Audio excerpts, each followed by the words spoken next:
another case of on the road again. But anyway, sha, it is what it is. I just saw this news and it was really quite interesting, I would say. A Nigerian professor called jails Nigerian professor Uduk for 3 years over false election results in 2019 polls. I think it's very important we begin to have more of things like this, and people will know that they can't just go there and just do anyhow. If they are giving money and they just put results out there anyhow the way that they want to. When it comes to election, it's a very serious thing, and for me, election is all about let the people's choices be. As far as I'm concerned, everybody has a right to their choice.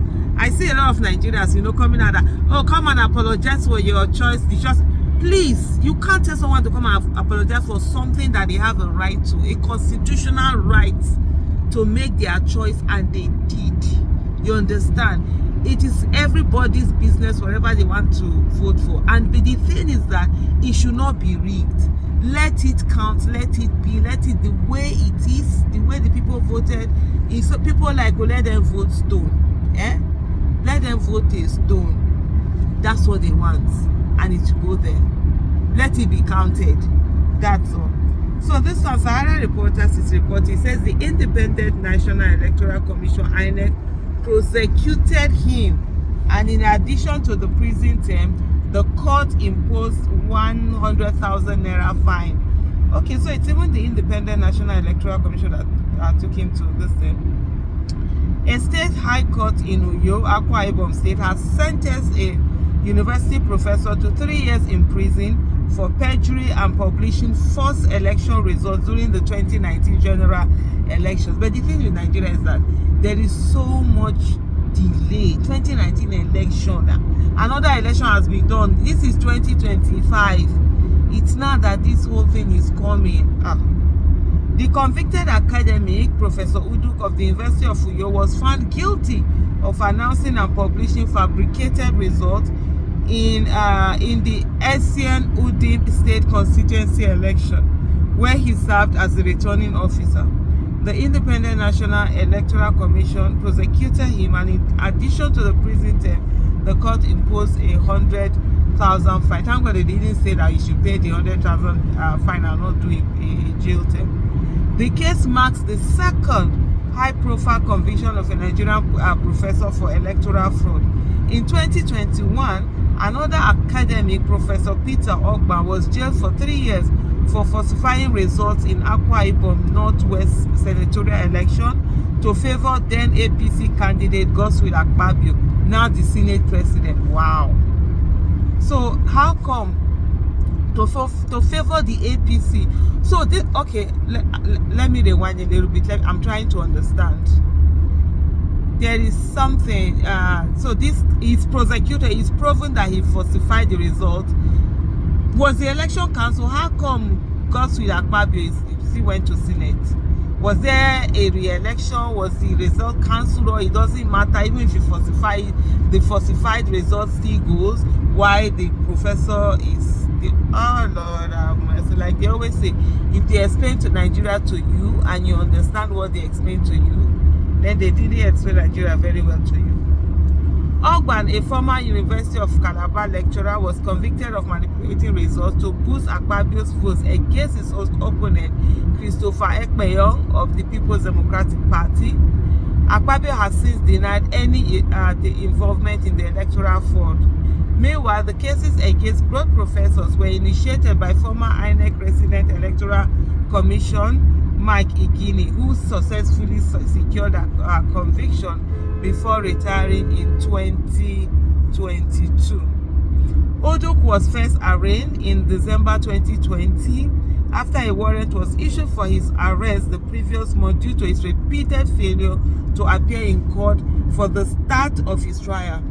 The professor pleaded not guilty to the 3 charges brought against him by Nigeria's Election Commission. However, the case faced multiple delays due to various reasons, including a change of defense lawyer and an incident where the defendant collapsed in the dock during cross-examination. At one point, Uduk accused the presiding judge of bias and requested his recusal, a request that was granted.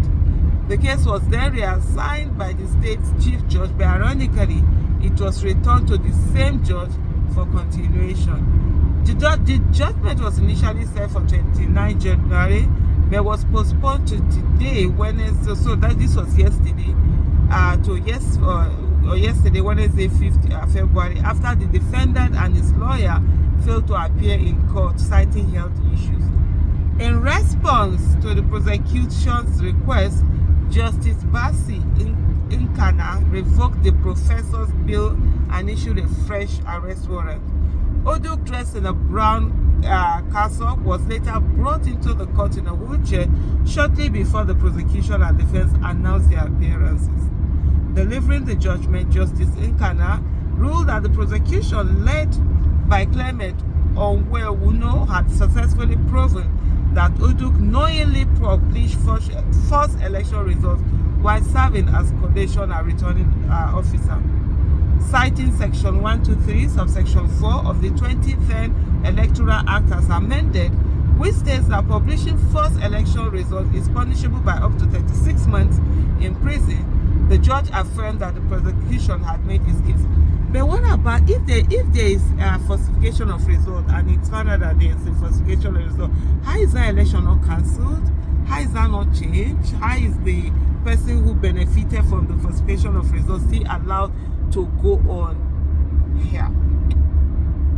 Regarding the third charge of perjury, the judge referred Section 118 of the Criminal Code laws of Akwa Ibom State 2000, which defines perjury as knowingly giving false testimony in judicial proceeding.